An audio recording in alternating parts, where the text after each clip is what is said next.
States of America and to the republic for which it stands, one nation, under God, indivisible, with liberty and justice for all.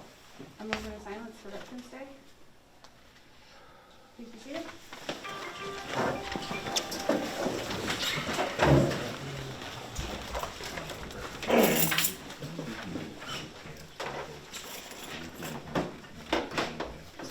So if it's out of the water, you can Did everyone receive their minutes from last month's meeting and any additions or corrections needed?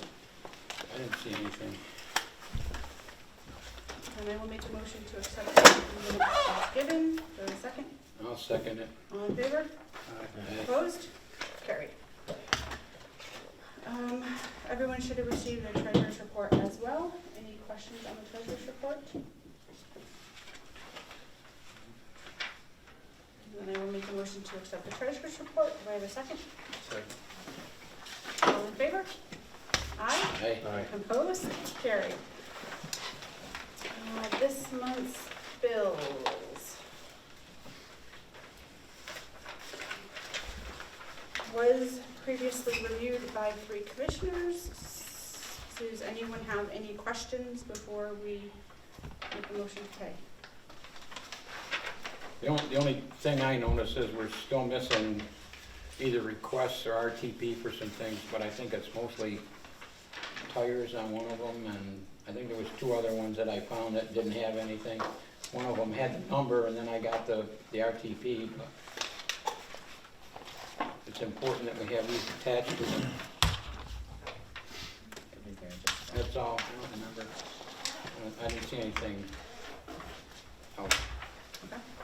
Then I will make a motion to pay voucher 1 through 33 for a total of $44,041.25. I'll second it. Rick? Becky? Yes. Jeff? Yes. Casey? Yes. All right. Communications, we had a request from Baldwinsville to allow them to stay after their December monthly meeting and have a fire in the fire pit, which was approved. We also got, just because I think it's kind of important, are invited to Onondaga County Emergency Management's holiday party if anyone is interested. It is December 18th in Camillus from 6 to 2 a.m., 6 p.m. to 2 a.m. Apparently they're partiers. We got notice that AFG grant for vehicle exhaust removal system application period is opening soon, and it might be something that I know that's been on our back burner, so we might want to have somebody take a lead and take a look at that to see if it's anything that we can utilize.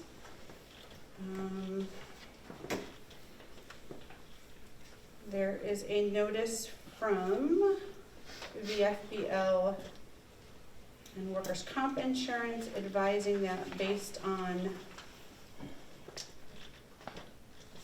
sorry, give me a second.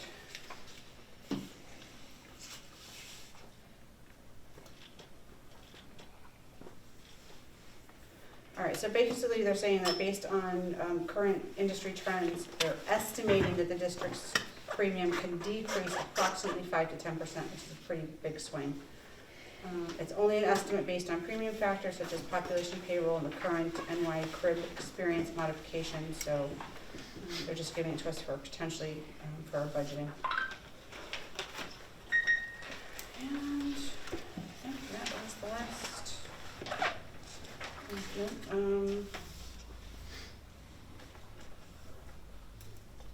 We have a notice from MES that our Scott air packs are due for their NFPA Scott required function flow test. Excuse me, we did it like a ball. We already had it done. Okay. Sorry, Chief. Okay. Then I won't worry about it. That's what we just did, right? No, that's No, All right, forget it. It's a whole different thing. Ignore me. So that was it for communication. Under General Commissioner's Report, there are just a couple of things. The last day to register to be eligible to vote in the district commissioner election is November 18th. And the last day to notify the district secretary in writing of an intent to run for a commissioner is November 20th. And I am going to share something with the commissioners. Jack and Joanne, Megan, and Tom and myself went to a training class at Belgium recently. And I thought there was some pretty interesting stuff that I'd taken some notes on and just a few of my own general thoughts. So I put them down for everyone, just so you guys could read. I don't know, Jack, if you want, because you were there, and it's you. I'll read it. I'm pretty sure you're The right. one thing that I did think was pretty interesting was talking about documentation of alarms and such.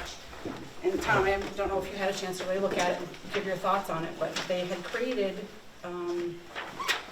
between McNeil and ESIP and I think one of the lawyers there, a pretty one-page, easy documentation system for your major alarms and incidences. So I thought it was pretty good. I don't know if you had a chance Yeah, to. actually, Vic, Megan and I talked about it that day, and just haven't got together. Yeah, we're gonna get together and piece it. Okay, with what we've already worked with? Okay, that's great. I just thought this was pretty good. I think it does flow a lot better than what we're using. Yeah. So anyway, there's just some things I took away and thought that you guys might take a look at some point. Doesn't have to be right this second, but some interesting tidbits that I came away with. And moving on to administration. Just a couple of quick things, and I already apologized to half of our employment staff. The employee evaluations are done.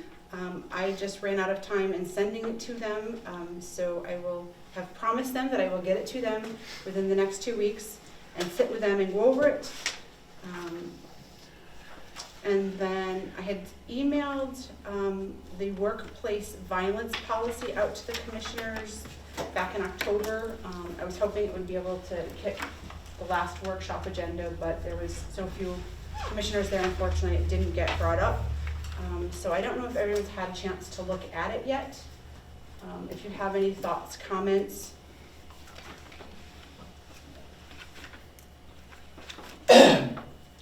We have a workplace violence, but this really expands what we have.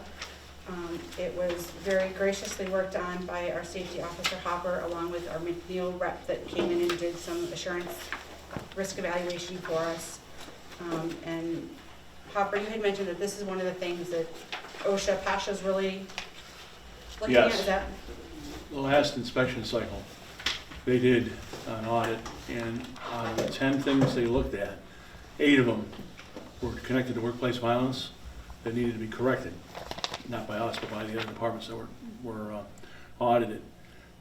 When she came through, when Stephanie came through from McNeil, she said it's one of the best programs she's seen.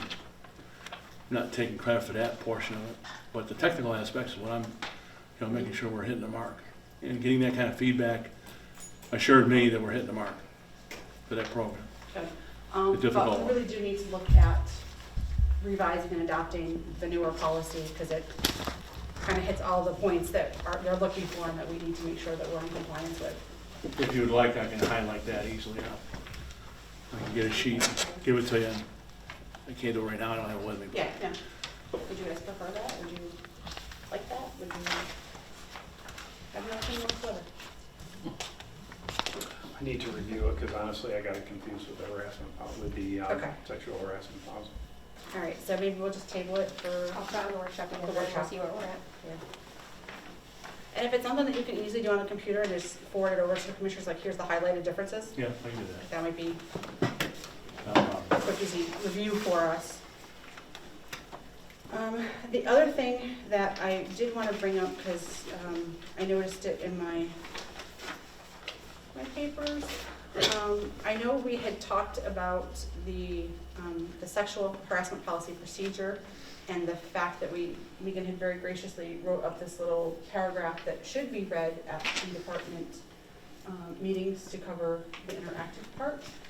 But I don't know if we ever gave it to the departments for them to do that. I don't think so. Okay. All right, so I will be in contact with Sean and Ty, and just explain to them why they need to read this. And it's just a real quick paragraph, just explaining the Northwest Fire District's stance on sexual harassment and who they can contact if they feel Don't we have, that, sorry, I don't mean to It's interrupt you. Don't we have to post it also? That yes, blurb, I think. yes, It's in the station radio. yeah, Okay, it is posted, we just didn't read it. hasn't been read yet, and I think they have to do it. They did read it once. Did it? They did? Yeah. Oh, okay, well, that's. It has to better be than what I read thought. like quarterly or whatever. All right, so I would just make sure that I touch base with Ty and Sean. I was at the last meeting.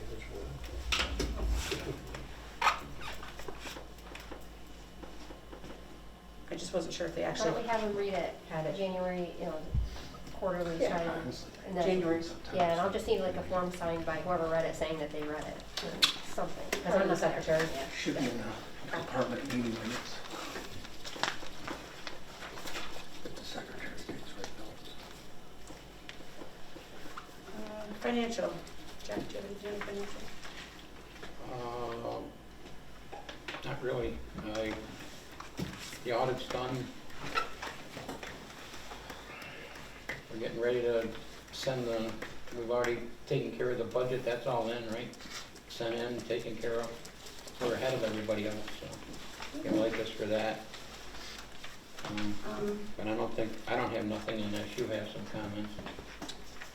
Did we adopt the budget at the workshop? Yes, Yes. okay, sorry, I just wasn't there and I didn't recall seeing it in the meeting minutes. Okay, then no, I don't have anything.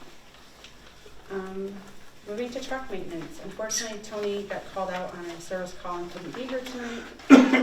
But he did ask that I bring up the two issues. The chief's car that Kevin currently has been assigned to has an issue with the speaker shorting out and the light bar combined. There's something. So he had it to Jerome's. Jerome's is ordering the part for us. So as soon as that comes in, they will get it up to get it fixed. Now, is So any of it's that under parked warranty? they are going to try to warranty it.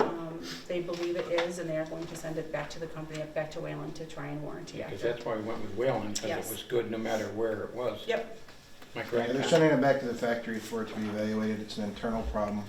The siren and the light controls are all one unit, which is why it affected both systems. And the circuit board shorted inside where the light bar would go on and off when it was activated. So, not that useful. The second thing that Tony asked me to bring up was the email that he sent earlier today with the quote from Jerome's. We had agreed as a board to place the ladder back in service as opposed to going out and purchasing a engine at this time. There is a nozzle that is missing, is what he said to me. What? There's a nozzle missing that can't, so it can't be used as a ladder.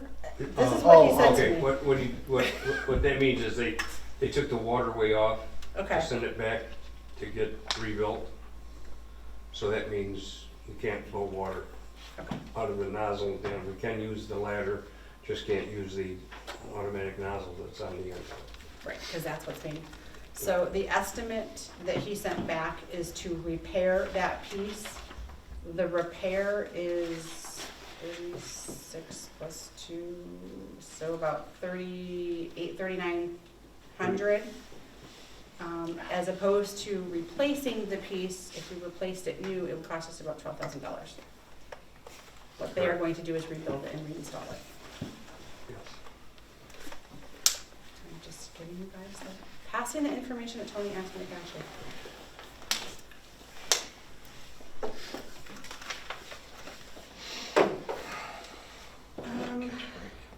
Building and grounds.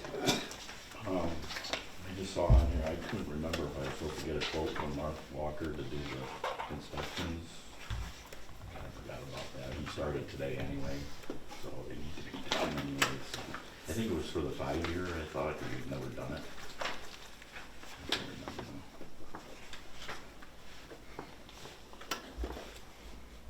But I would think that kind of I maybe could fall still under the ask, I specialty. could still ask them. I can call them tomorrow and see what kind of numbers. I don't know what a 5-year consists of Okay. inspection. New Station 3 roof was fixed yesterday. What happened was a section, about a 12 by 12 section, blew off the front.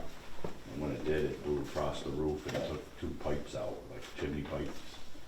And that's why you had the 2 holes. So I told them just get it watertight, and that's what they did. They did it yesterday. They did. I went today and I looked and I don't see the sky anymore. I was so excited. As you notice, the parking lot's been paved.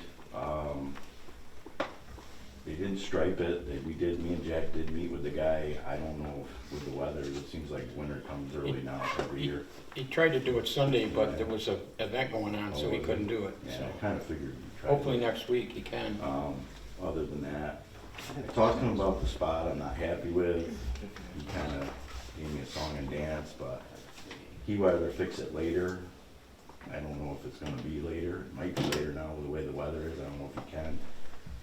I think the only thing we could do is hold some money back for next, until he fixes it next year. I don't know. I haven't really talked to him about that part of it yet. He did come and look at it. You know, he didn't, I thought, me and Jack looked at it, I thought as soon as the guy plows it, he's gonna dig right into it, and it's gonna end up being a power pole thing. But he hasn't been, I think he's been asking for his money, but he hasn't striped it yet. He ain't sent a bill yet, has he? He hasn't striped it I yet, will, so. I'll ask, see where he's at with it. Pay half of it. Pay half or whatever. Just so you know, the pole barn at Station 1, we moved the man door to the front of the building instead of the side. There was a bill for RLS for $105. Problem is all the snow comes off the roof, and then they go over there and try to move this big block of snow, and they end up damaging it. So we moved it to the front of the building, so that alleviates that problem. Now when he plows it, we don't have to worry about it. John Pearl did help me with that. And as soon as the weather, I still got the guardrails to put together. I got some of them done, so I'm still working on it once the weather gets somewhat decent. So it may not matter now that the snow is here and they'll probably get plowed up against the posts. But I know that when the parking lot first got done and it was ability to drive on it, people were using the posts to park in between, so they were still parking like this close to the building. Yeah. So I don't know if it would make sense. Again, with the snow now, maybe it's not gonna matter, but maybe like string caution tape from the posts, just so that people aren't parking through that. Because then they're just going to hit the building anyway, which is what we're trying to avoid. The front of the building is gonna be all the handicap spots, so, no, that was the plan. Right. So, we can. I don't know if it would, I just thought maybe it would deter people from using that as a like guide to park Yeah. into. Yeah, well, I got this side done, I haven't got this side done. Okay. This side's the more important. Yeah, this side's done, I Yeah. haven't got the other side. But I'm plugging away at it. Okay. That's all I got. And thank you for your help on the roof. I greatly appreciated it. Yeah. I was not having any luck with it. Wayne, RTPs? Yeah, I just had the one. I was hoping that, Motorola would put out some rebates for the pagers, but they didn't seem like they're going to, so I'd like to get the 20 new minute or 6 pagers with the extended warranty and the engraving of the pagers for a total of $9,550. Are we short pagers? Well, we're on the cusp, but I mean, we have a number of pagers that we're gonna be cycling out, because they're basically falling off the extended warranty, so it's gonna cost you $150 just to get it looked at, plus any repairs to them. So right now, they're all covered under the extended warranty, then we don't pay anything for it.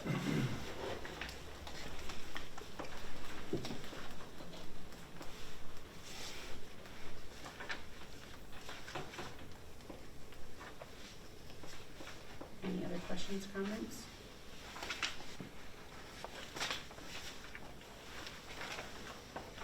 Is this the one that you tested that can do the multi?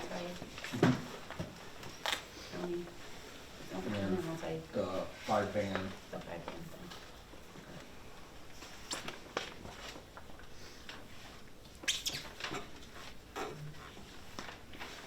All right, well, I'll make a motion to pay RTP 1589 for the Motorola pagers for $9,550. Second. You should do a roll call Yep. for this. Rick, Yes. Becky, Yes. Jack, Yes. Casey, Yes. Do you have anything else for Stuart, or that's? That's all I had on that. Did you want to discuss the Firecom, or bring that up later? I don't know where it is on your agenda. have the truck 3 radio. Yeah, oh, it's under old business. Okay. And then the surplus vehicles. I forgot to tell Megan to put it on the schedule. What? The surplus vehicles. You want to discuss it now or later?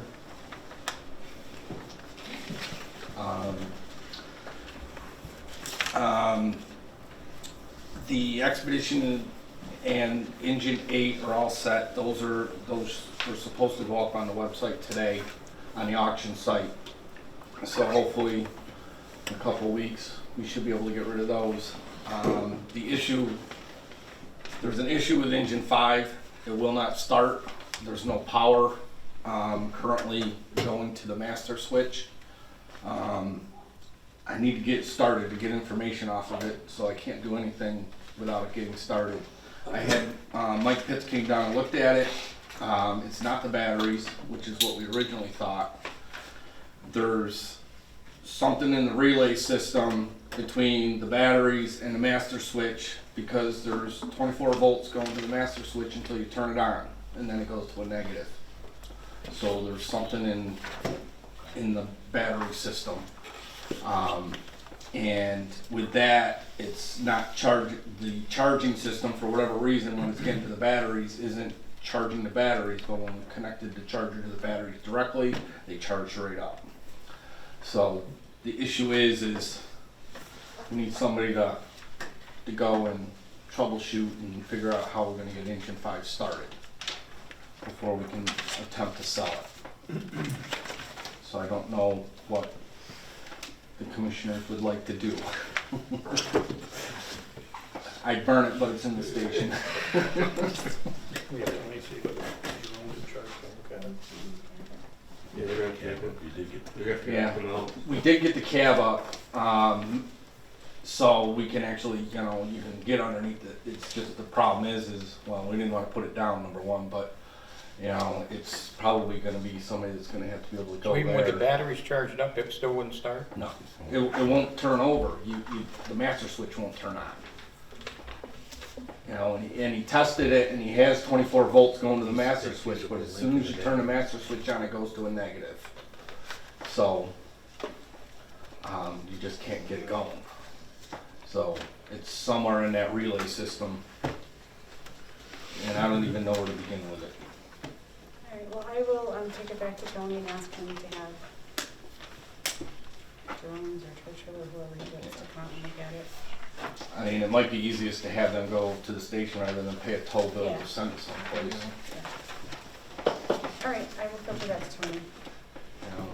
We just have to make sure we tell people, don't open that bay door because it will hit the cab. Can we disable that bay door? Yes. Thank you. I mean, I wouldn't think that they would open it, but it's just, Let's just disable the bay door while it's in that condition so it doesn't happen. Can we do that? it'll be an ugly mess. Yeah. Security and computers. Can I just Oh, sorry. interject? I don't Yes. have any, 'cause I thought I had some, but maybe we didn't, so we paid him at the workshop, but I do have one that you'll be getting a bill on. We had to have Code 4 come in and look at one of the hydraulic pumps on Seven. one of the Hearst tool units. So he was here on Monday and made that repair, so we'll soon be getting a bill, so I'll give you that. The only other thing is, on the repairs to the waterway for the ladder 2, is that going to be part of the original RTP, or do we need another RTP for that? We have one RTP out there for the repairs of the ladder, so I don't know if you were going to add that to that, or we need to issue a new RTP. Just a question. Tony would have to issue a new one. Okay. All right. Okay, that's all. Security included? Anything? Nope, not that I have. Okay. Well, I'm gonna put something in your plate. Can you reach out to the IT guru and ask him what it would entail if we switch the treasurer's computer over to a laptop? Other than purchasing a laptop, what would it, especially with QuickBooks? Do what now? Switch it from a desktop computer to a laptop.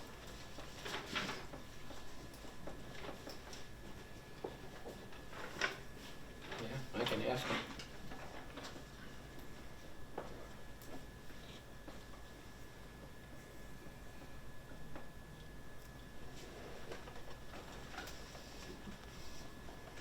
Thank you. Safety, Mr. Hopper, do you have anything for us? Just some reminders. The pest training will start in January in the new cycle. Annual inspection and testing of the PACs, masks, and components. Tentatively looking at the 13th through the 15th of January. I'll confirm that long before that we get to that point. And just a reminder, I got a piece of this really. Beard growth right now, it picks up because of the hunting season. I don't know, I can't imagine what that makes a difference, but I know people like to wear beards. But if you're an interior firefighter and you got a beard, you don't wear a mask. We've got mask charts that you can look at to see what's acceptable and what isn't. I've put them in each station, so if you have a question, there's a way to check it out. And if you're not sure, ask somebody, ask your officer or myself. That's all I have, unless somebody else has something for me. Good. Do we still have members that have outstanding pest training for 2019? Outstanding what? Pest training for 2019? Yes, we have one individual that's come on my radar screen. I sent all the information to that individual. Just one? And Okay. I have not received it. It's just the one person that I know. What if some hadn't completed as well? Excuse me? Weren't there some individuals that hadn't even done it? Yeah, that's correct. That's the one I'm speaking of. I know. Only one individual that I'm aware of that has not completed it. So I know there was one that sped through it and did it. That's the one. And then there were some that hadn't touched it at all, or chose not to. Let's talk after, because I'm not aware of that. I'm aware of the first one, the speed read, but not the other one. Okay. I'll check it out. Okay.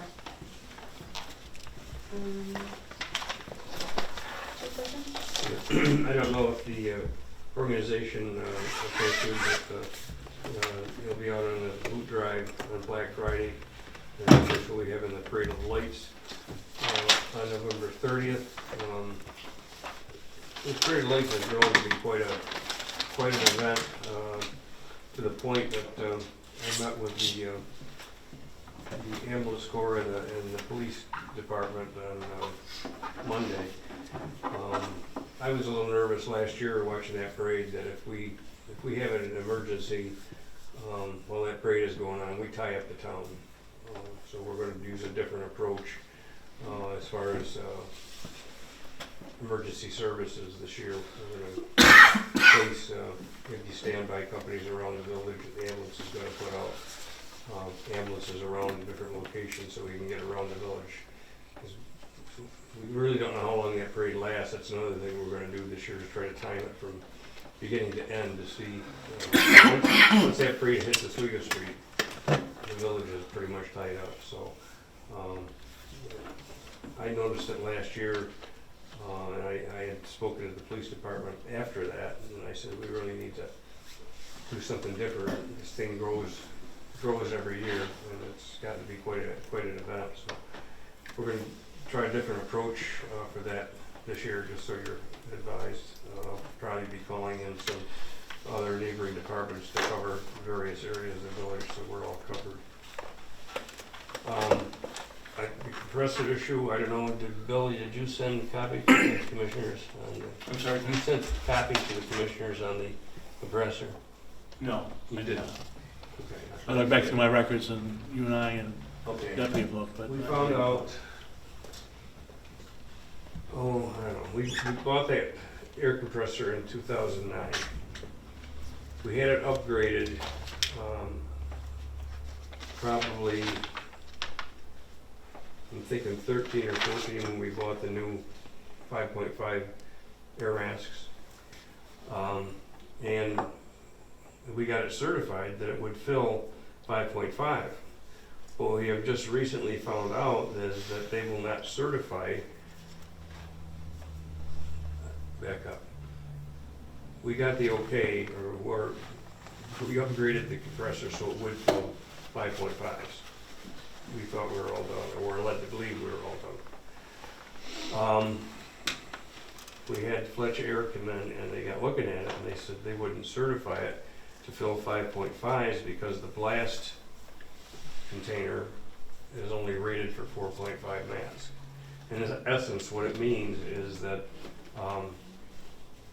if one of those 5.5s were to fail while it was being filled and blew up, the present system would not hold the shrapnel or would not sustain the blast. So long story short, to bring that up to a certifiable air compressor, to fill 5.5s, we're looking at, low bid was $9,995. The high bid was $12,000 to make that compressor compatible. Yeah, $11,557. That was the high bid. Really, we shouldn't be using it, or if we use it, leave the room while we're filling it. And I don't know how it got by us, or if somebody assumed that just having it adjusted to fill the 5.5s assumed that we were compliant. But and again, we found this out by accident during I'm a little annoyed that whoever worked on that compressor to bring it up so we could fill 5.5s and told us we were okay, either didn't know or neglected to tell us that that blast container needed upgrading. So, Do we have that inspected every year? yeah. And they never told us that, hey, you're out of inspection prior to this? We've had 5.5. Yeah, that's what annoys me a little bit. I Who don't- told us then?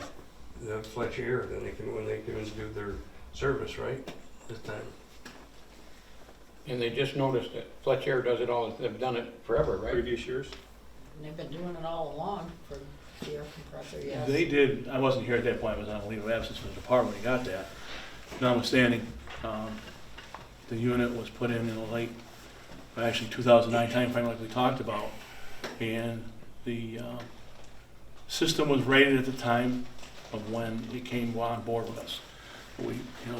I've talked to two different vendors, the two vendors we have locally, and both reflect the same thing, it needs to be upgraded. I do a lot of digging into the NFPA standards and a lot of other places to try to find where all this comes together. And it does in fact, because it was not. The companies that make compressors were realizing that people are starting to buy the 5.5s. So now they had to push out, something to keep those compressors operational. I think Schenectady Fire Department was one of the ones that had put a lot of investment into their system, as an example. Like I told Hap when he called me, I kind of exploded. And we talked to the representative of Fletcher. I said, I want to talk to this guy. I can't fathom it.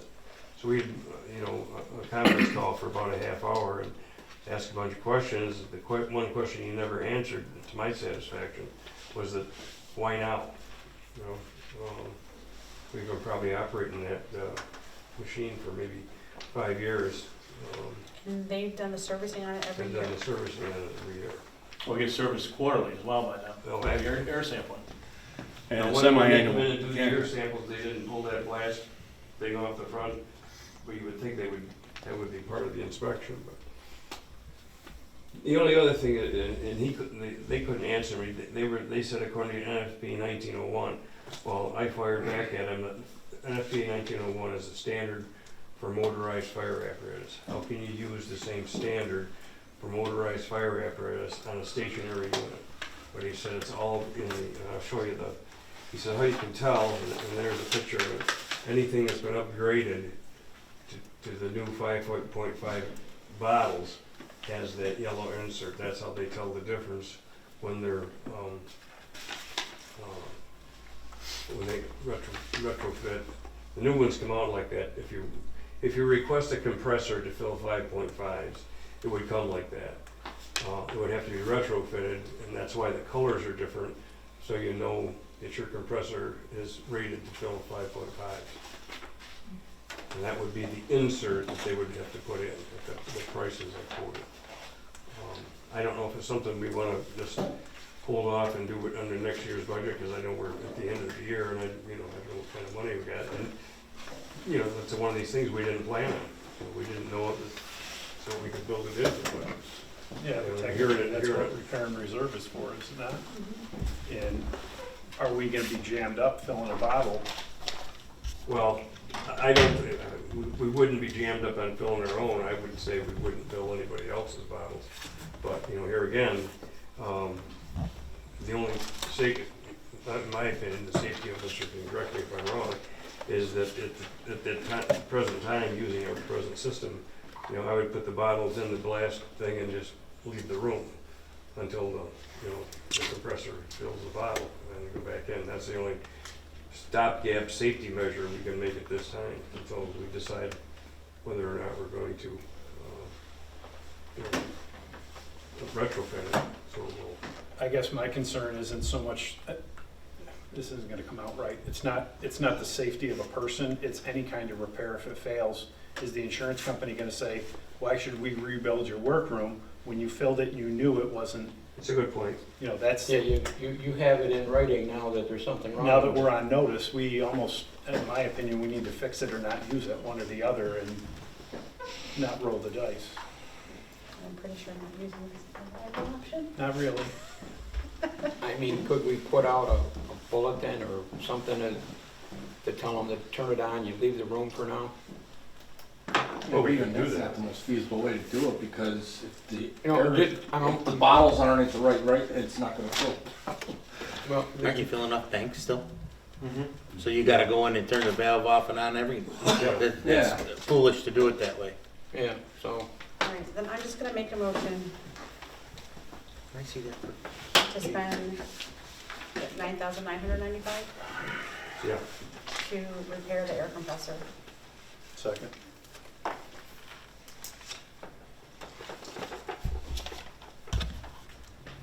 Do a roll call on that? Yes, please. Rick?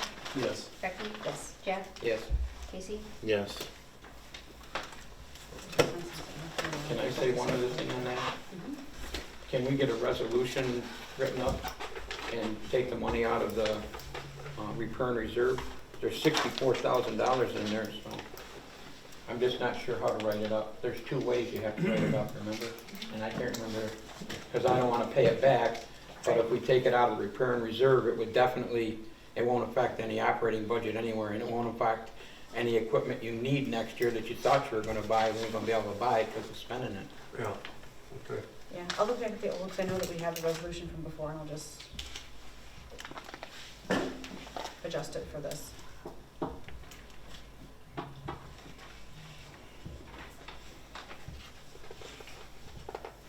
Okay, thanks. The only thing is, I put down here hiring a grant writer only because I had a meeting a couple of weeks ago with a representative from Congressman Catco's office, and they haven't got money to hand out, but they will certainly guide us through anything we might want to, some big ticket item that we're looking to do. We threw a couple of different ideas out. Rick had sent me some stuff. We had some things that we talked about around the fire station. But writing it ourselves is cumbersome. I wrote a grant back in 2008 that was successful, but I had written one for 6 years prior to that they were not successful. So it's all in, I think what it would cost, and it's a big money. Most of them fire out for around $1,000 to write a grant, but sometimes I wonder if we just ought to have one, unless we know somebody out here that can write them, maybe just have one on staff. Because as they pointed out, there's a ton of money out there. It's just knowing how to get it. And but the assistance to firefighter grant is opening. Actually, there's a couple of training sessions. I think this month, or by the end of the month, that helps with that. So usually, once those assistance to grant seminars are over, the grants open up, and they're open up usually for 2 to 3 months. So I would think it would behoove us to, once we get the grant in place, he assured us that his office will help guide it through the steps that we need to do things. So just putting it out there that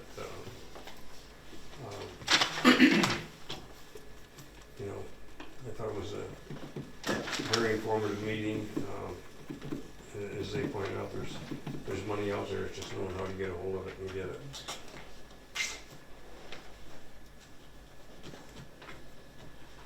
I talked to Amy over at Belgium, and she said that she would be more than willing to help us write a grant for what we needed. And they're very successful over there at getting grants. Very successful. And she writes all their grants.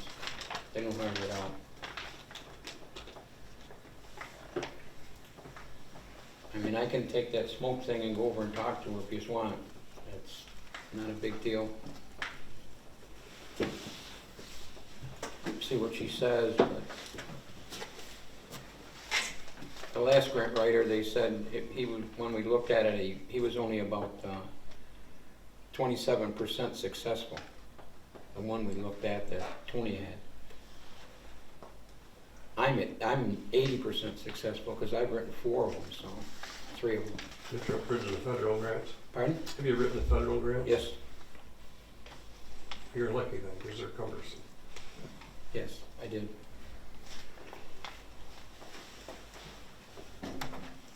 That's something we can take back and discuss.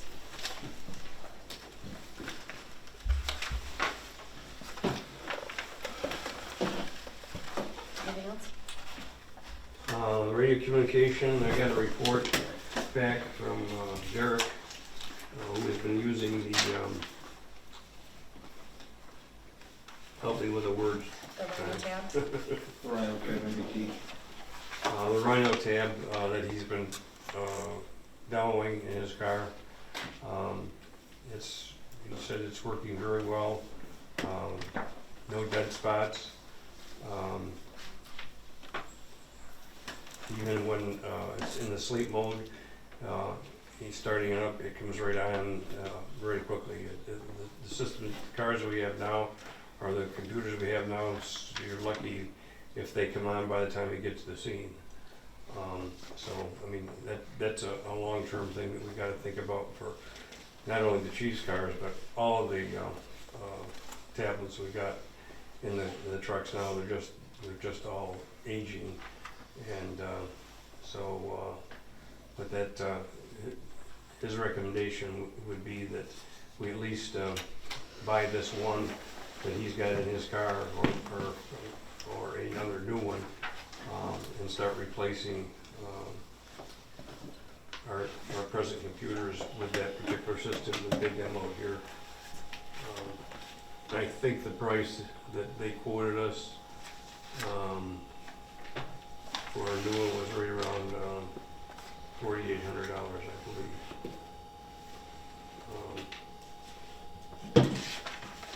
But it's something we got to think about. I meet on a weekly basis right now with some other fire chiefs in a project we're working on, and more and more of them are moving to this type system and getting rid of what we have. As far as the county, they still kind of don't know what they're doing, but the rumor is if they buy a new system for the entire county, the individual departments are going to be charged with the Monthly fees, monthly fees. the monthly fees, yeah. $30 to $40 a month for everybody, so.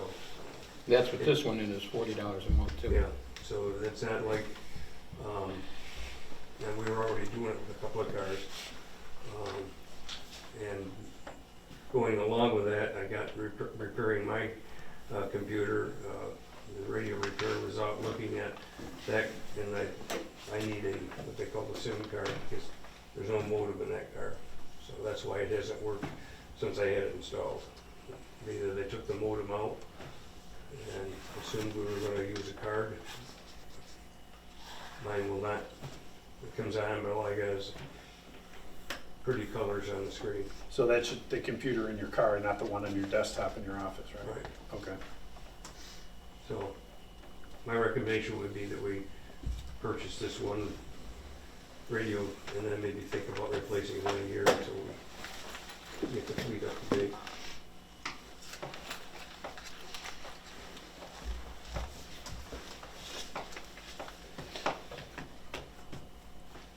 We do have money in that computer account, I believe, or not computer account, communications account.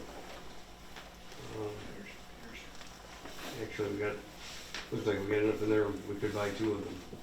So we got a $10,000 balance in communications account. I think that's where your headphones are coming out of, Chief. Pardon? I think that's where your headphones are coming out of. Oh, I thought they were going on computers. Oh, maybe they are. Reverse it. Okay, erase that. Pardon? Reverse that. If you chose to purchase both of them, the computer would have to come out of computers, and then the headsets would Okay, come out that of would come out radios. of computers. The one on Derek's radio would come out of computers. And there's $11,000 balance in computers.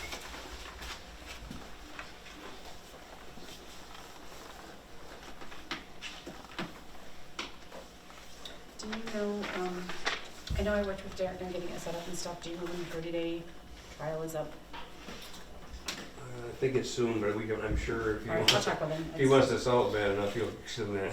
Yeah, I'm sure, and if we tell him that we're interested, he'll just let us. The trial yeah. is up. He said if we were definitely interested and we had to work on budgetary, finding the money, they would extend it for another 60 days. Okay. I guess that's it. The only other question I had was on turnout gear, and I gotta talk to Wayne about that. Okay. Some people need more than one set of turnout gear because of where they are at different places around the district. And so we got equipment we've got some people that really need two sets, so. Well, I would keep the commissioners in the loop on that, because the commissioners are the ones that set the precedents and told Wayne what to do. Okay. So, I will get you a list then, because okay. we have people that already have two sets of gear around the district, so. Okay.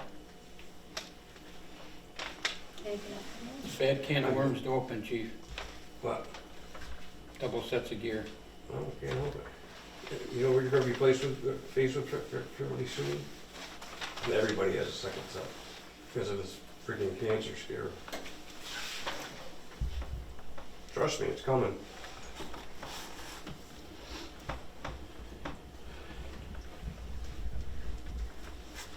Okay, nominations and resignations. There are no resignations.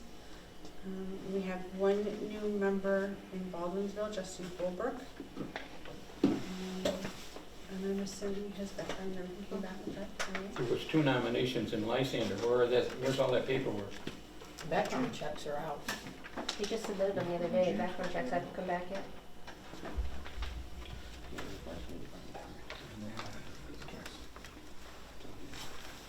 And they got a physical too, right? Or no? I'm assuming. Yeah, we just got the applications, but we don't have background checks or physicals for them. Well, they don't get physicals till they're approved. Right, but the background checks just went out. All right. And no updates or changes in status to any member. Moving on to old business, the update for Station 3, the new Station 3. Jeff already touched on the roof repair. The bids for the specs went out the end of October. It went out in the Post Standard, and then it went up on Syracuse Builders Exchange. When it went in the Post Standard, it was a few days before the Syracuse Builders Exchange, and both VIP and CS Arch had gotten contacts from prospective people before it even went up on Syracuse Builders Exchange, so they took that as a promising sign. There is a walkthrough tomorrow that VIP is doing with the prospective bidders. They can come to the building and kind of see what the scope of the project is and ask any questions if they have anything specific. Then the bids are due back to us on November 26th. They have to be here by 2 p.m. in order to be considered. We did that specifically to make sure that meeting it was during your working hours so that you'd be here. Yep, door will be open. The overwhelming majority said that they think that they will probably be hand delivered. So you might want to post something on the I'll post door, it. just to, hey. If they not, please wait. Yeah, or Yeah. call the number upstairs so you know that they're there. But I would definitely post something, and definitely post it on this door, because that's where probably majority of people are gonna come to. Bid I- opening here? No, the bid opening is in Baldwinville. It's at 6:30 that same day. What day is that again? I'm sorry, The 26th is the day of our workshop. of November. So basically, we just said that we'd be there a half hour before the workshop to do the bid openings, and VIP's gonna be there too to answer any questions. And then the updated drawings were sent in to the village. They had to be in by today so that they could be on their next agenda, which they've had them like a week and a half ago, so we should be set. So I think that's all the Station 3 updates that I have. Chief's vehicle. So we've gone back and forth on the Chief's vehicle. We know there's some discussion that's been had on it. With the latest information that we have obtained, we know now that because of the strike, that if a dealership does not have a vehicle in, we are most likely looking at a year to a year and a half out to get a vehicle. We did speak to the Troy, one of the dealerships that advised us that the city of Troy had done a bid that we could piggyback off of. They did it in August of this year. We sent all of that information to our attorney for him to look at to make sure that the bid was legal, that we could actually piggyback off of it. I actually think that our lawyer may have had a hand in writing some of it. He's like, oh, I'm totally familiar with this. But he advised that yes, we could piggyback off of that. So with that stated, I am going to make a motion to purchase one of the Chevy Tahoes at $39,000 and piggyback off of the Troy bid. Second. All in favor? Aye. Opposed? Carried. Do you want me to get a hold of them, have them change this paperwork to the Northwest Fire District? I don't know that he has to change it to the Northwest Fire Yeah, District. because it says City of Troy, and that's what the signatures are, and the back is all City of Troy. You gotta sign on this stuff. What, This is the bid, okay? right, I'm not worried about the bid. What, are you, is it the actual bill of sale? Is that what you're talking No, about? no. It's, you're agreeing to this affidavit here. Let me check with Bill. I don't know that, he didn't say anything about having to do that. How are you gonna prove that, you gotta have something, if they come in and check our books, if they come in and check our books and say, well, how'd you bid that? You say, well, we just bid it off the city of Troy.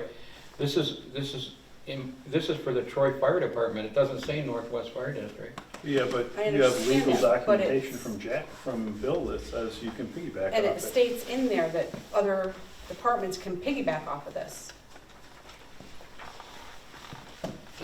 I've always had to do other paperwork, but I guess it's possible. Who's gonna, you gotta sign all this Again, bid I will- form and I'll ask Bill and see if he says that we need to have that link done to Northwest Fire District, then that's what we'll do. He just did not say anything about that when we sent him his paperwork originally. That's all. No, I know he didn't, because we hadn't decided to do it that way yet.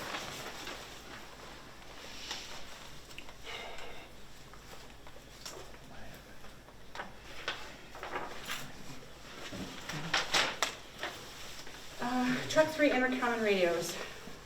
You had that information. It was given to you. I was able to get 3 other prices. One was for the same system, the Firecom, and then the other one was for Clark system, or Clark David system, or David Clark system,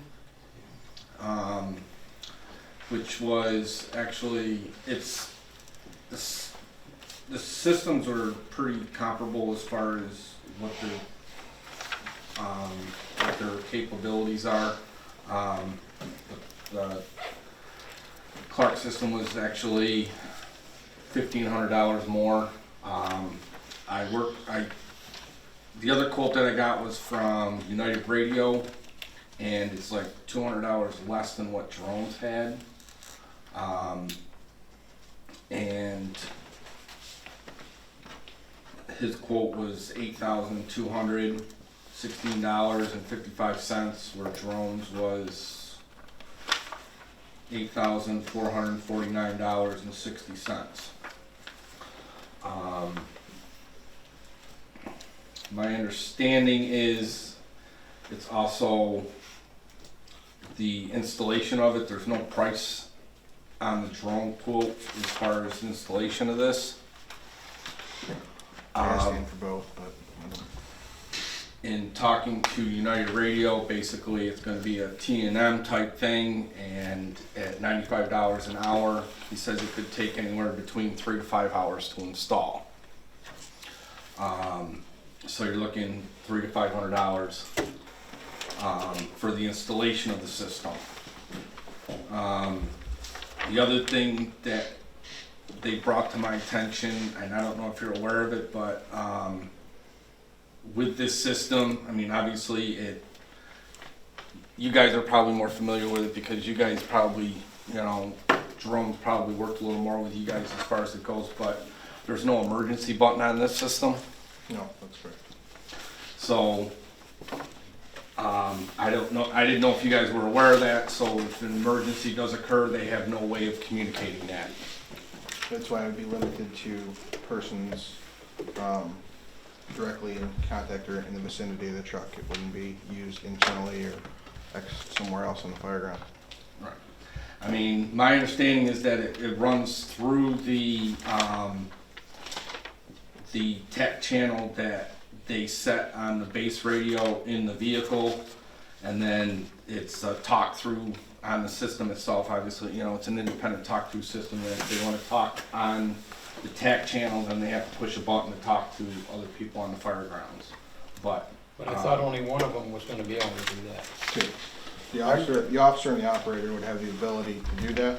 The other ones would be disabled, and it is simply a matter of turning it on or off in each headset. So it couldn't be accidentally utilized.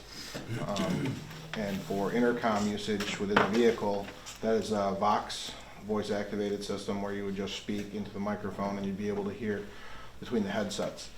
To actually talk to fire control or on the TAC channel, you'd have to reach up and activate a button independently to transmit. But every headset has the capability of doing that. It's a matter of them being turned on. the headsets come with it. I don't know if you'd want to segregate them, 'cause if they have an emergency up in the bucket, how are they gonna communicate to anybody? Well, they, But, yeah. anyway, as far as, I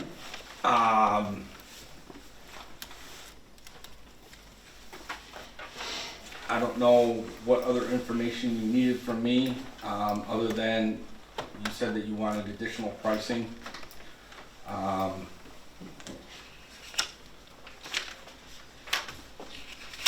Then the only other thing that he brought up was if you wanted to wire the, or get the headsets that connect directly into the portables that we currently have, but I believe that the whole point of the system was to go wireless. Correct.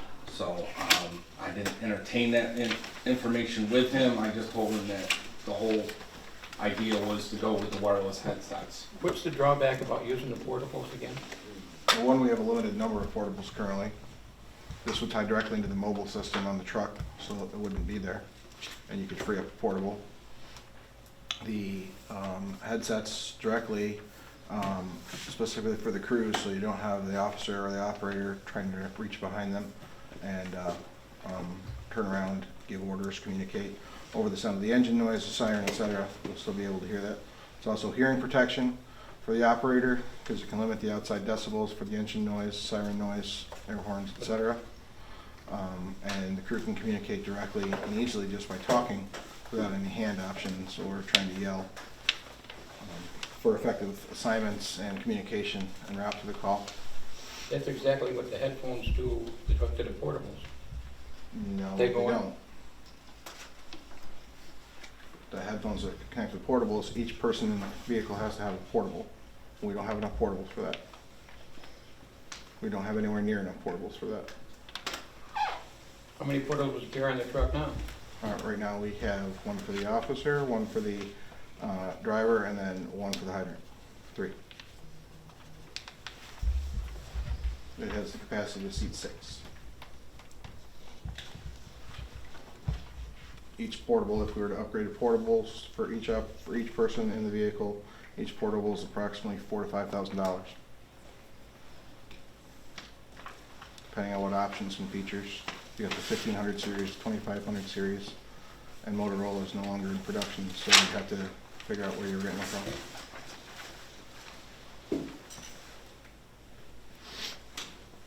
My interest in it was basically that we were running that tower ladder. You've got people in the bucket, you got a person on the turntable plus a pump operator and an officer. It just, you have all that background noise when you're operating that type of vehicle. That crew can just talk among themselves or communicate back down rather than going out over the fire channel. There's enough going on for the operation of that truck without having a lot of background noise from all the fire ground work that's going on. I just looked at it as more of a safety feature, and that's what I was looking at more than anything when we looked at it. That's my question, is that the headphones that you hook to the portables have the mic is right here. Yep. They hook to the portables. You could use channel 15 if you wanted to, or they could assign a TAC channel to that. And they'd only be talking We're not going to amongst assign each a other. TAC channel to one piece of fire apparatus. You could use channel 15, and then the guys would have portables. If we don't have enough portables, I guess we don't have enough portables. Then you would also have to switch back to communicate for operations. If command called the bucket, now you have to change the channel. Whereas you could just communicate by the intercom system wirelessly, and then if you needed to speak to command, you can just reach up and hit a button on the TAC channel. When you go to channel 15s, you're on a local system. You can't communicate with anybody else. Nobody else is going to hear you if there's an issue. So now again, if you're worried about an emergency or something like that, you're on a completely different system that you can't even communicate an emergency with. TAC 15.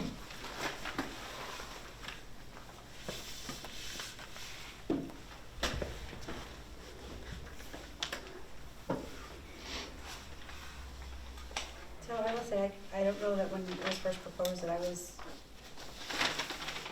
in favor of this. However, since the last meeting, I actually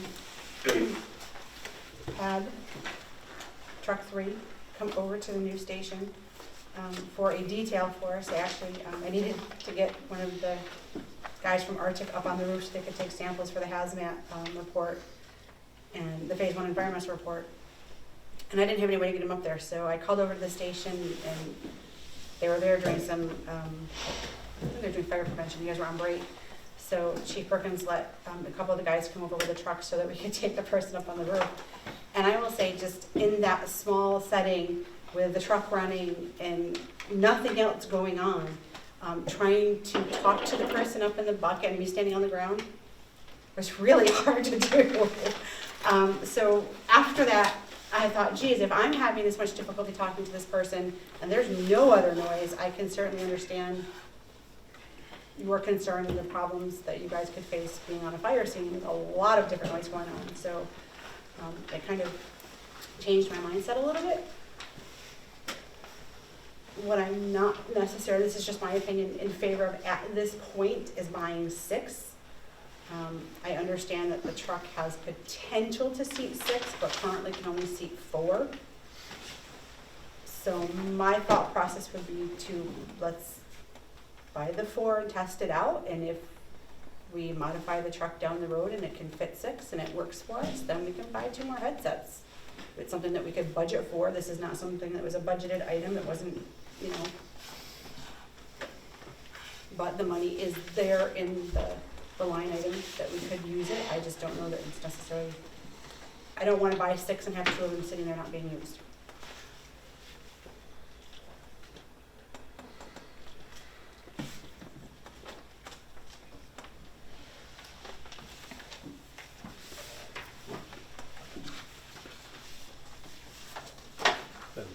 Comments? That's just my opinion. I didn't know if somebody else had anything that they wanted to ask, anything that they... No, I'm still lost on it, so I can't say. I'm being told one thing by fire control and the radio people, and they're saying something different, so I don't have an opinion at this point, sorry. I guess I got a question. What's fire control got anything to do with the intercom system? Well, I was asking about channel 15 and the TAC channels and all that. And when I told them what you're trying to do, they said that, and I will read his exact answer, that would be a typical use. The operators would not tying up fireground channels or anyone within a close proximity. So that was my question, and I understand the silence and things, but that's exactly what these helmets do. I also checked with Alex. They use them at the Sunoco plant down there, and they fit under the helmet. They do the exact same thing that the wireless does, other than you're using the portable. But if we don't have enough portables, I guess. So I guess what would be the difference if we went out, so if we had to spend more money on portables and the headsets, what's... Well, wired headsets in probably between $200 to $700. And what's a portable, roughly, do you know? Portables, $4,000 to $5,000. Yeah, portables are expensive, I understand that. So I guess it's... So we carry 3 portables in that truck now? Correct. Okay, I'm gonna ask the next question then. If you ever outfit it further, or next year or a while, we're gonna say, well, we need 6 portables on there? In reality, in today's environment, We're going to come back to the problem that the county hasn't chosen a new portable company because Motorola no longer makes them. So we're still kind of on a hiccup with buying new radios. We got to go out and bid Kenwood, etc. So we don't know where we are on portables for purchasing more portables. That's why we haven't proposed anything yet for purchasing of more portables. We don't know where the county's going. I guess what I'm saying is, if we're spending $8,000 now because we don't have enough portables, and then we spend $8,000 and buy these headsets, and then we turn around and buy more portables, that would have gave us the same thing. I guess that was my question. But I can't predict what portables are going to cost, and I know right now Motorola's not making them.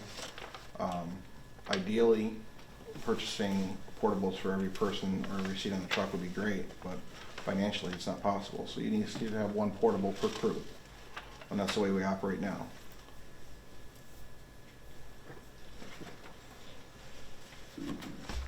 I can't, financially and fiscally, I'd love to have portables for every person on the fire ground. Not that I think that would make radio traffic insane, but I don't think it's financially responsible to do that at this point.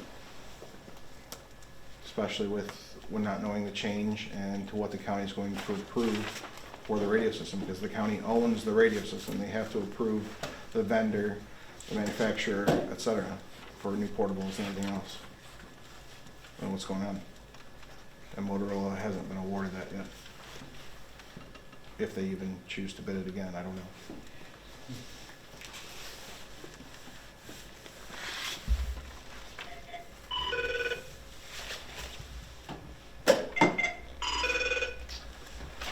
$795. So if you were to take off 2 headsets, it'd be $6,626.55 from United Radio. Sorry, 6,600. $26.55 if you were to go with 4 headsets. Because you're basically $795 a headset.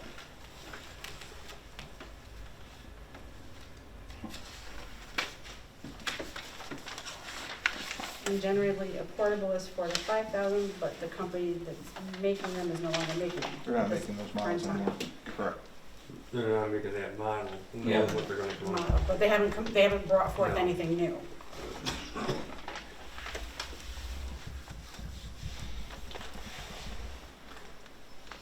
All right, I'll make a motion to spend 6,600, well, $300 install. yeah, I was thinking the install price, and I'm like, So you're ugh, back up to where you were when they installed. maybe. Well, you're right at 7, aren't you? So we'll say 7, to cover the cost and install for the 4 headsets. I'll second.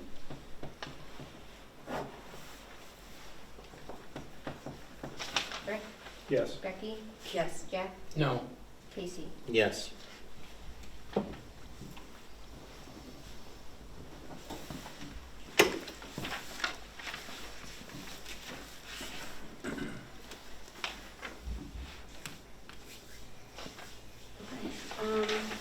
Anything else under old business?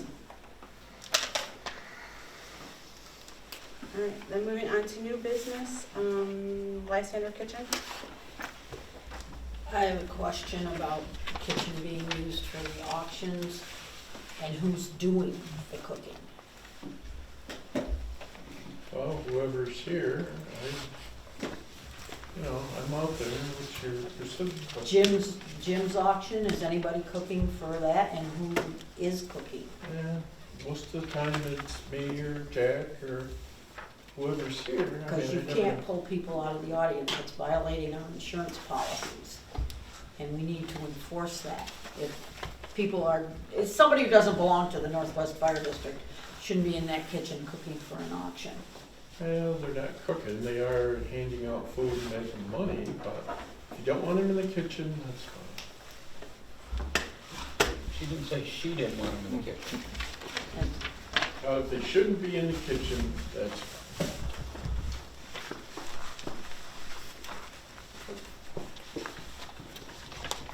Us?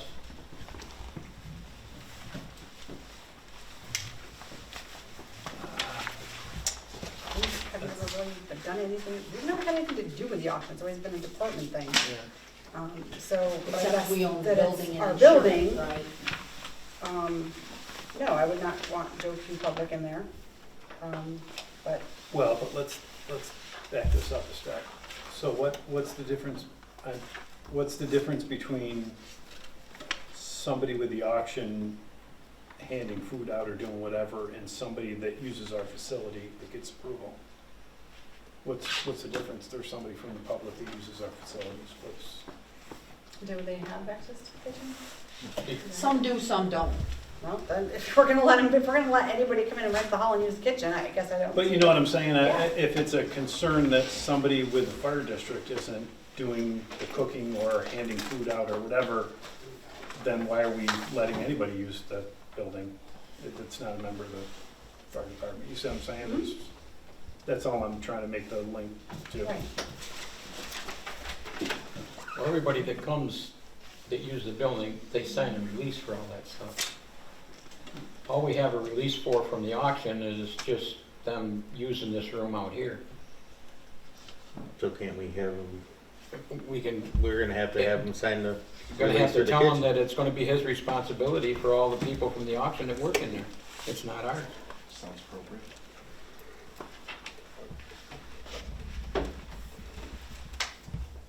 But probably should be handled at the department end of it, I guess. 'Cause they're the ones doing it. I understand her question. I get a question too, but it's never been I know. brought to the district even to,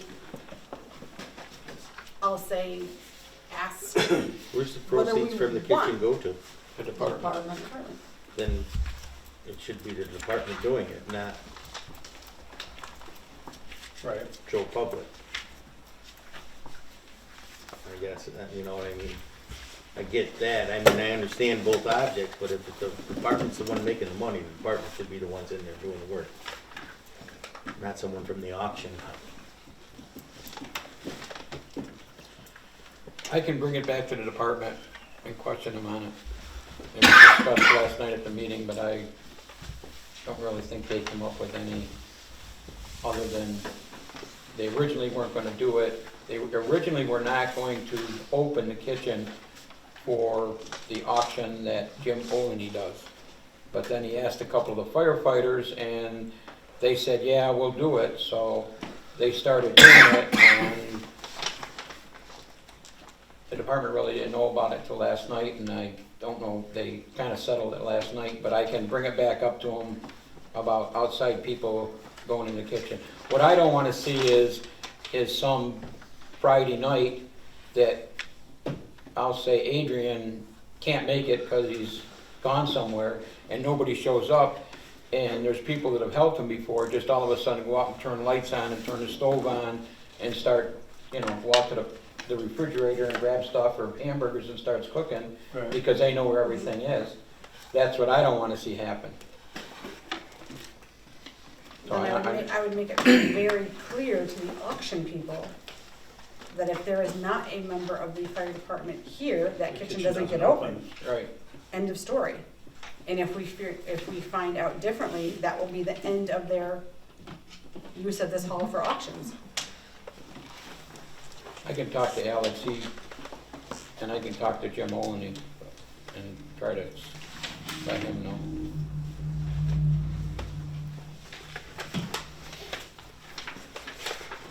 All right, next up on the agenda is the chief election. So I brought forth a proposal to the other commissioners, and I just wanted to have it in the meeting minutes. I would like to do something a little bit different this year for the district chief election. Because it is just an internal election, I would like to be able to use absentee ballots for individuals that work swing shifts, that maybe are in school, military, that cannot attend in person. In the past, we've had Megan sit at the firehouse from like noon to 4, and then I come in 4 to 8 or whatever the time frame that we decide on, to watch the ballot box, make sure the appropriate people are voting. So I'd like to, my proposal was I wanted to shorten the voting time from 4 to 8 and use the absentee ballots for those that cannot physically be there.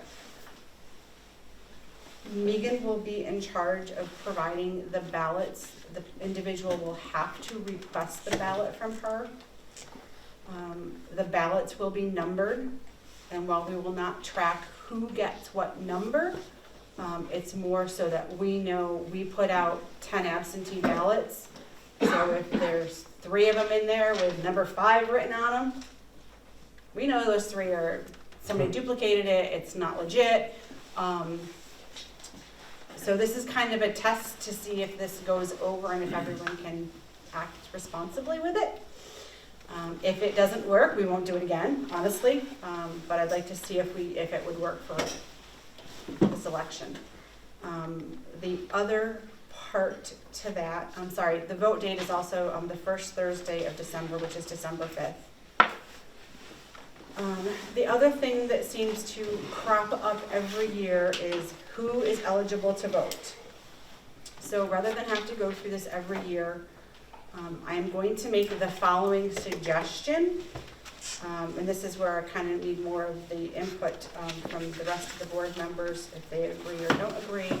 If we do agree, I would also like to see this incorporated into the chief's policy that we're working on, so that it's in black and white, it's very clear, we don't have to go through this every year. So really what I propose, it's not much different, but those not eligible to vote would be inactive life members, probationary firefighters that have less than the year with the fire company, RAM/juniors, although juniors aren't technically, but I just want to make it very clear to everyone, because they are incorporated in other things. And I do think that there should be some type of minimum response for it to be eligible to vote. So just taking the minimum, Beeville, you have to be at 10% of your call volume, and Lysander at 7.5% of your call volume. That's backwards, man. Beeville's 10%, Lysander 7.5? No. Oh, it's backwards? Lysander is 10%, Beeville would be 7.5. Oh, Yeah. Yeah, because you're over 500. It's over 500. My bad. Yeah. thank you. Okay. That's fair. I mean, the Sorry. Lysander guys would like that. but I don't think That's Beeville why I guys would. asked for input. I'm not, I say that all the time. I am not as smart as all of us, so. Anything else that you think would be appropriate to add or to take out? Do you think that's the appropriate? Now, we're gonna leave in the, I don't know about Ballensville, but I know Lysander, they have to require so much other stuff on top of the 10% to allow their members to vote. Or are we gonna say that for the district chief's election, until you put this whole thing in, this is all that the district's asking for? We're not worried about meetings and drills and all of that. My personal thought was the call volume, because to me, it's more important that people are active in that respect than they are with their fundraising. You could put a percentage in for drills. I don't really have a preference personally. Well, I don't know what each department does. I pose one question, sorry. I know the levels are different between departments. It is in the bylaws of Baldwinsville that level 4s cannot vote for line officers. So I don't know if that will affect your process for this district chief's vote. So I probably wouldn't, well, I don't know. Do we even have any level 4s currently? Pardon? Do we have level 4s currently? Yeah. Some. Yes, okay, I'm not sure who is, But basically, they would have to meet their call requirement though, so, yeah. I think that's a good start. I think we just start adding all the other crap in there, it gets too cumbersome. If it doesn't work, it doesn't work, because you gotta start someplace. I would agree with you. I think if you start with a wire percentage, that's a good start. With this other stuff, I think you start throwing too much at it, you're gonna have well, that's, yeah, I don't wanna get into, oh, well, I missed it by, I missed this one drill and now I can't because I only made I've always thought 20% of my drills and not 22%, or I just don't wanna get into the, Yeah, Oh, I I always suppose thought the the same guy thing. for everything across the board should be your LoSAP points, that are already built in, why the hell don't you use them? That's what Right. Lysander uses, 35, you have to have 35 points and 10% of your calls. If you get all your points in trainings and all your points in drills, it's 35 points plus 10% of the calls. And that's all built into the thing so we can track it. That's why, we went with that, and that's the reason we went with it. Because the chiefs did not want level 4s voting because they said they're not at a fire scene. So they added that and said if a level 4 comes down and does paperwork and helps clean the vehicles or runs, I don't know, water over to the guys or something, and he attends that scene, he is seeing how it works. And the chief said, well, if he comes to 10% of the calls and does something, that's fine. That's how Lysander went. I know Ballinsville has a whole different aspects of it. Yeah, you almost need a lawyer at the election. All right, so it sounds like we're pretty much all in agreement. We'll stick to those 4, at least for now, to start with the not eligibles to vote. We will try the absentee ballot. I think that was one of it. Can I suggest one other thing with the absentee ballot? Is it possible to do the same thing we do with district elections and give them 2 envelopes? And one envelope has their name and that on it, and then there's a second envelope that has the vote on it, and you open up the envelope, and you have the person's name, but then you take the envelope with the bid in it and you put it in a pile. You know how we do it with the district elections? It has 2 envelopes in it. That way there, if you, I don't know, just hand them out to whoever wants them, they could give them to anybody they wanted to vote. Well, that's the reason they would be numbered, so they. Vote early, vote often. Huh? Well, that was the whole purpose of numbering them, so they couldn't just distribute out to. I just don't want people to think that because we're asking to put their name on it, that we are going to then I get it. distribute, oh, this person voted for this person, and this, I don't want, we wouldn't ask them to do that on anything else that they voted for, so I did not specifically want to ask them to do that Yeah, on that's true. this, which is why I thought the numbering system, if Megan does, you know, like I said, if she numbers the ballot 1 and she emails it to somebody, or hands it to them, I guess, depending on how you, and she knows that I handed out 10 ballots numbered 1 through 10, and we have duplicates of number 6 or number whatever, then at least we know that. Yeah, because the envelopes for the district elections are opened by the Board of, is opened by the Board of Elections. It's not opened by the Correct. district. I think that's a good move because I don't know how many times over in the past we've had guys that wanted to vote and couldn't vote. I was in class, I was at work, I was at military, whatever, so I think it's a start to see how it goes. Megan could track who gets what number. She could, You know, and just she so doesn't that she have has to a tell, record, she doesn't just tell doesn't us. have to tell us. The other thing is maybe we should establish some type of guideline as to when you can get your absentee ballot. You can get it a week before, up to the day before, and then that's it. You don't want people calling Megan at Yeah, 3 o'clock going, oh, I'm not gonna get to the meeting, can I have an absentee? yeah, so I actually said Megan will provide the ballot the day before, again, hoping to less circulation out in the, Right. and this was just my note, that the day before, the firefighter can drop it in a sealed envelope labeled DCville in the district box. We'll have to get a key from you, or if you wanna come down at 8 o'clock to open it up so we can count the votes, it's up to you. But yeah, there was gonna be something that I wasn't just gonna like, run in there. The district box at Station 1, right? Yes. Yeah. Yes. Have it so that we can just, take them as ahead of time. But yeah, it's supposed to be more than like maybe 48 hours to Yeah, these 24, guys, not, I If you know. don't spell it out ahead of time. I'll get a ton of questions. You're right, okay, I'll have to think Is about there it a specific time that it needs to be in there by? by 8 PM. Voting, so in-person voting is 4 to 8, at 8 o'clock, it's done, we also read counted, so. So the absentee ballot should be in by 4. Because you don't want people, Technically, yes. yeah, because you don't want people calling her up and say, well, geez, I'll just vote and I'll walk down and just stick it in the box and leave or something. Can't do that, there's gotta be a deadline. Huh? There's gotta be a deadline. You can't. Yeah. Yeah, we can say 4 o'clock that day.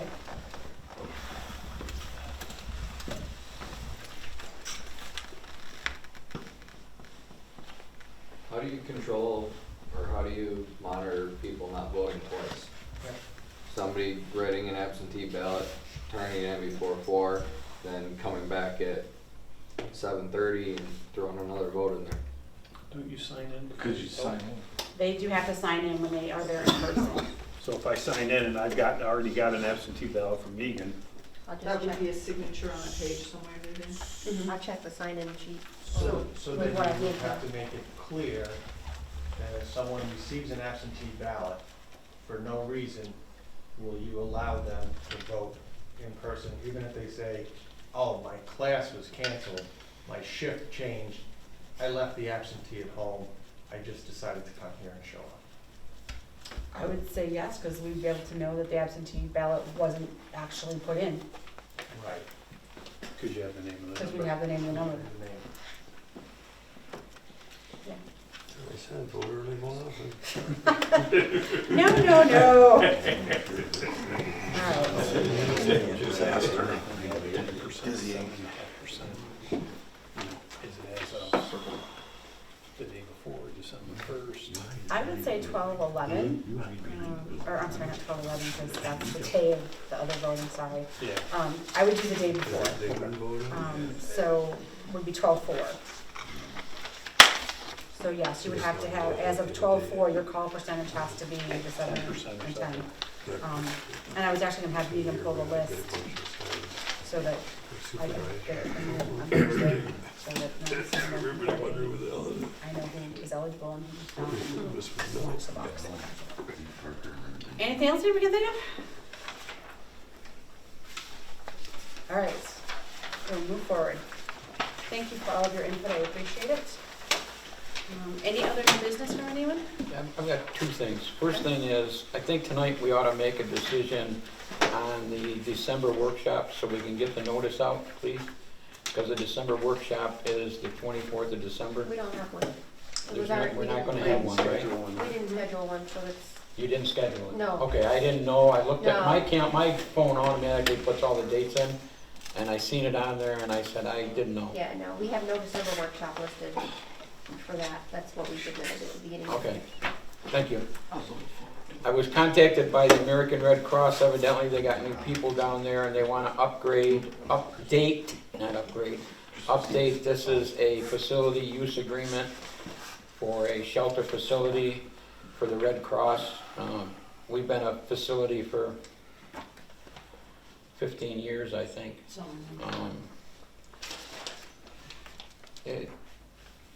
It's a good thing. They supply all the food, they supply all the people. 17 years. 17 years. Once they declare the building a Red Cross shelter place, their insurance automatically takes over everything.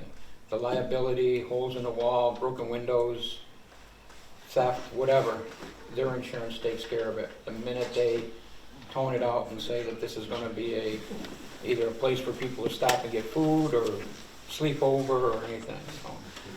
You want me to give this to you? It has to be filled out, or Ty, who is this Lysander president in Lysander, she's a Red Cross person and she's always dealt with them. Do you want me to have her continue to do it? You wanna take a look at it? You'll have to sign it. It's, you So know, I'm thinking, just have Megan fill it out and then we can. if Megan's got any questions, she can ask Ty. Because you have to meet them here and they have to walk the premises, they have to look at the bathrooms again, and Yeah, they That's did where you that- got the cops They did from. that 3 or 4 years ago. That's what you said.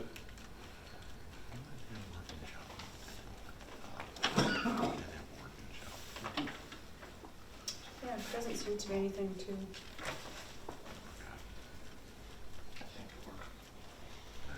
Becky called the other day and sent that to me. My name must still be on his list. Yeah, you don't have to look at it, it doesn't seem to be. I would say take it, start filling in whatever you can on it. If there's questions, let us know, and we'll give you the answers. Once it's, I'll sign it for you. And I completely skipped over my little note here at the bottom that I had written to myself. I do have one more thing, sorry. I would like to make a motion to move money from the operations into the building fund to repay what we took out to purchase truck 3. So I am going to make a motion to move $100,000 into the building fund from the operations. Do we have it to vote? Yes, we do. Okay, I'll second it. Rick, Yes. Becky? Yes. Jack? Yes. Casey? Yes. The building fund next year. Yeah, I have a question, I just got thinking about it. You know, we're still trying to sell fire trucks. Winter's here. I'm not sure how much room we've got in stations to store things. Is that building next door always heated, or do you? No heat in there. Not heated? Got emergency power lights, but no heat. Okay. They took Scrap it out, that idea then. they took it out without telling us. Okay. That was nice. I just figured that we have to move something around to, if the way it gets cold out. But as long as that doesn't happen, I'll have to think of something else. They used to put a plow in there, but I don't think they do anymore. They used to put a plow in, well, that was because some of the residents here were plow drivers, so they Okay. would just get it from Just a there. thought. But during the winter, there's not much in there. Because our generator is hooked to that building. We have, so if power goes out, there's power over there. And, well, the idea was to be able to move the trucks The engines. from here When the winter over to hit. there, if we turn this Drain into a it, put it in shelter. there. And then one day Mike came in and he walked If they in and allow he you said, to. Jack, he said, They ain't gonna there's hurt something going anything. on over It's there. cold enough. And we walked over and they're taking a fuel tank out. And we said, well, what about the heater? Well, we don't use it. And I said, we tried to explain to them, but they just continued to load the fuel tank. And we called up and Mr. Bullis wasn't a lot of help, so we lost it as a means of a second area that we could turn the heat on and keep things warm. And the district didn't want to put a furnace in there. If it's the surplus stuff, it ain't gonna hurt it to drain it and park it in there if Yeah, they that's- allow you to do it. Station usage. West Interstation 1, Thursday, November 28th for Kay Taylor, Saturday, November 30th for Dean Hollister, Sunday, December 1st for R. Horning, and Saturdays, March 14th and March 14th, April 18th, and June 6th of 2020 for Top Partners. And then Baldwinsville Station 1, Tuesday, December 10th, and Monday, December 16th, 2019, Baldwinsville PD training. Is that the taser thing that they wanted to do before? Yeah. Can you just make sure they get a certificate of liability to us? Yeah, they've done it there before. That's fine, it just covers everyone's behind. Comments from the public?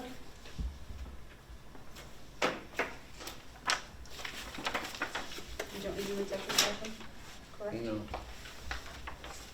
All right, next meeting, workshop is Tuesday, November 26th at Baldwinsville. And next meeting is December 10th here in Lysander. And with that, I will adjourn the meeting at 8:39.